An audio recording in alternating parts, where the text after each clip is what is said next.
Il y avait des moments où des jalousies éclataient au sujet de Moïse, sur sa position.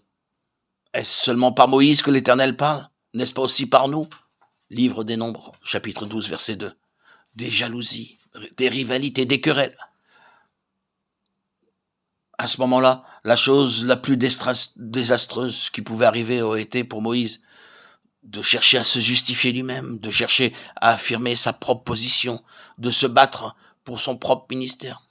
La chose la plus catastrophique, grâce à Dieu, à ce moment-là, à ce moment même, quand les jalousies sévissaient, la parole dit « Or, cet homme était très doux, plus que tous les hommes qui étaient sur la face de la terre. » Livre des Nombres, chapitre 12, verset 3.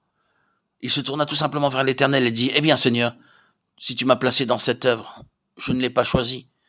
Si tu m'as mis là-dedans, si tu m'as donné cette œuvre à réaliser pour toi, si tu m'as nommé pour ceci,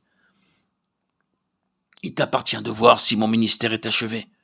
Je ne vais pas me battre pour cela. Je te remets cela, Seigneur.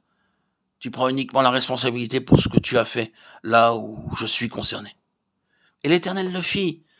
Mais remarquez-le, il ne s'agit pas de Moïse par nature, pas du tout. C'est quelque chose qui a été forgé en lui, très profondément et très minutieusement. Voyez-vous quelque peu le sens du service, la signification du service à Dieu? Nous devons établir une très large différenciation entre faire beaucoup de choses comme nous le pensons pour le Seigneur, courir ça et là, être occupé, organiser, conduire, parler, prêcher, tenir des réunions, des classes et tout cela. Et nous l'appelons le service chrétien. Nous devons établir une très vaste ligne de distinction entre cela et le vrai service au Seigneur. Le véritable service au Seigneur est l'affranchissement d'un peuple de ce monde, pour lui, et la formation selon Christ de ces personnes, pour une vocation céleste et une vocation céleste actuelle, non ultérieure. Vous pouvez tester votre service par ceci, la mesure d'émancipation des personnes qui viennent sous votre influence et la mesure de la formation de Christ qui est à l'œuvre. Voilà des choses qui sont le service. Et alors vous découvrirez quant à l'autre axe de choses, avec tout le mouvement, l'activité, l'ardeur et le travail enthousiaste, que cela n'appelle pas à beaucoup de patience de cette sorte. Cela n'appelle pas à beaucoup de réel dépouillement de soi, non. Cela n'appelle pas à beaucoup de douceur. Je pense plutôt que cela sert à l'opposé. Cela nous donne de l'importance.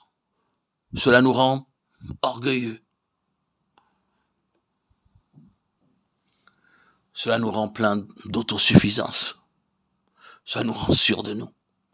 Cela nous rend jaloux pour notre position et notre ministère et plein de ressentiments s'il est entravé. Oui, le travail chrétien produit cela chez beaucoup de personnes.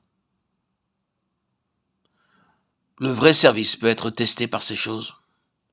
Et le véritable serviteur peut être testé par la mesure de ses vertus de Christ. Complètement désintéressé, vidé de soi,